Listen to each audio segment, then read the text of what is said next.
शिव जी की को भी हम सूक्ष्म उपस्थिति को प्रणाम करते हैं और आप सभी को भी हमारा बहुत बहुत प्रणाम। हम थोड़ा सा आपका 2 मिनट टाइम लेंगे क्योंकि हमें लगता है कुछ चीज़ें बताना चाहिए, शेयर करना चाहिए। बात ऐसी है कि हम आर्य समाज, आर्य वर्ण जो बना है ना, तो वो जो पढ़ाया जाता है लोगों को, बच्चों को, मतलब आर्य समाज से बाहर हटकर हमने आर्य समाज के बारे में पढ़ा, केवल इतना पढ़ा कि आर्य समाज की स्थापना स्वामी दयानंद सरस्वती जी ने की और उन्होंने एक स्कूल, डीएवी स्कूल बनाया। आर्य समाज में मूर्ति पूजा का विरोध किया गया, निगेटिव चीजें बताई गई। और इसके साथ साथ हम अभी बता दें कि जैसा अभी हम यहाँ पे आने लगे हैं और पार्टिसिपेट करते हैं एक्टिविटी में, तो हमारे वीडियोज हमारे घर वालों ने, परिवार में, रिश्तेदारों ने देखा तो उन्होंने थोड़ा सा हमसे पूछे कि ये सब क्या है, आप जुड़ गए। उन्होंने कहा कि ऐसा क्यों कर रहे हैं, उसको छोड़ दीजिए। क्यों? क्योंकि निगेटिव है ना, आज तक विचार है, तो हमें बहुत काम करना होगा। अभी स्वामी दयानंद सरस्वती जी की जयंती थी, तो उस दिन भी डीएवी स्कूल में तो हालांकि रैली निकाली गई। हम लोग को आगे आना होगा, अपने यहाँ तो जो प्रोग्राम कर रहे हैं उसके बाहर भी प्रोग्राम करना होगा और बहुत सारा काम करना होगा। इसके अलावा जहाँ तक हमने सीखा है तो जीवन क्या है, तो अगर जीवन में कोई कर्म है तो सबसे बड़ा कर्म है यज्ञ कर्म। हमें यज्ञ कर्म जरूर करना है।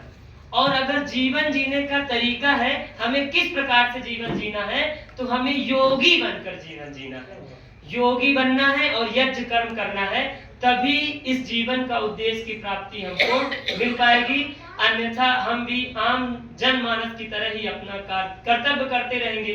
और इन सब में अगर परिवर्तन लाना है तो शिक्षा में बहुत जरूरी परिवर्तन है, क्योंकि शिक्षा जो बच्चों के विचारों में परिवर्तन लाती है।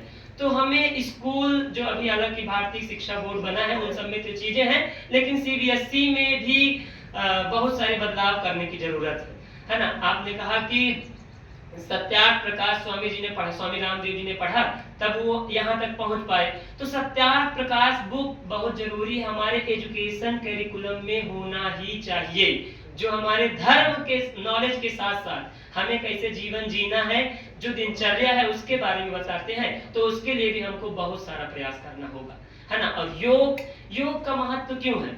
क्योंकि आज व्यक्ति क्या है, अस्वस्थ है, दुख से परेशान है ना। तो इस कारण से योग, और जो उस समय था स्वामी दयानंद सरस्वती जी जब यहाँ पर शारीरिक रूप से विद्यमान थे, तो उन्होंने कार्य किया वर्तमान समय की चुनौतियों को देख करके।